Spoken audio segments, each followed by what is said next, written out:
Hello बच्चों, चलिए प्रश्न को पढ़ते हैं। इसमें लिखा कि एक ऊंचाई ट्रांसफार्मर की कुंडलियों में जो है 1000 व 3000 फेरे हैं। यदि प्राथमिक कुंडली के सिरों के बीच 80 वोल्ट विभवांतर हो तो द्वितीयक तो बच्चों द्वितीयक के प्रति फेरे में विभवांतर कितना होगा। बच्चों ये हमसे पूछा जा रहा है। बच्चों द्वितीयक कुंडली के प्रति फेरे में कितना विभवांतर होगा, ये बच्चों हमसे पूछा जा रहा है। तो चलिए इस प्रश्न की मूल अवधारणा हम देख लेते हैं। बच्चों कोई भी ट्रांसफार्मर जो होता है उसमें दो कुंडलियां होती है इस प्रकार से। तो बच्चों ये प्राथमिक कुंडली मान लेते हैं और ये हमारी द्वितीयक कुंडली। बच्चों तो प्राथमिक कुंडली में फेरों की संख्या हम मान लेते हैं एनपी, और द्वितीयक कुंडली में बच्चों फेरों की संख्या हम मान लेते हैं एनएस।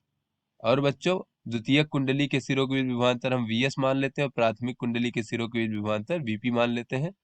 तो बच्चों ये प्राथमिक और द्वितीयक कुंडली के जो फेरों का फेरों की संख्या बच्चों उसका जो अनुपात होता है वो प्राथमिक और द्वितीयक कुंडली के सिरों के बीच विभवांतर के अनुपात के बराबर होता है। बच्चों इस प्रकार से।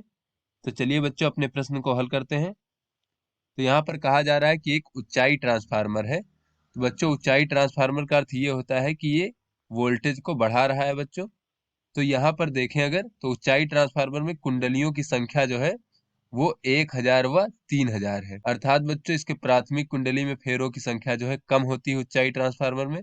तो बच्चों ये 1000 जो है ये हमारी प्राथमिक कुंडली में फेरों की संख्या है, और द्वितीयक कुंडली में फेरों की संख्या अधिक होती है ऊंचाई ट्रांसफार्मर में। तो 3000 जो होगी वो हमारी द्वितीयक कुंडली में फेरों की संख्या होगी।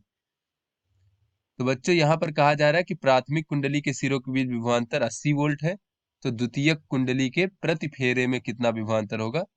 तो बच्चों यहाँ पर वीपी दिया गया है, प्राथमिक कुंडली के सिरों के बीच विभवांतर 80 वोल्ट।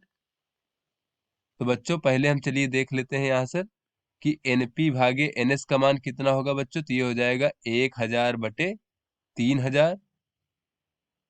तो बच्चों ये तीनों शून्य से शून्य कट जाएंगे, ये हो जाएगा 1/3।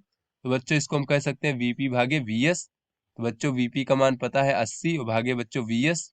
तो यहाँ से अगर हम देखें तो वीएस बराबर हो जाएगा 80 × 3, यानी कि बच्चों 240 वोल्ट।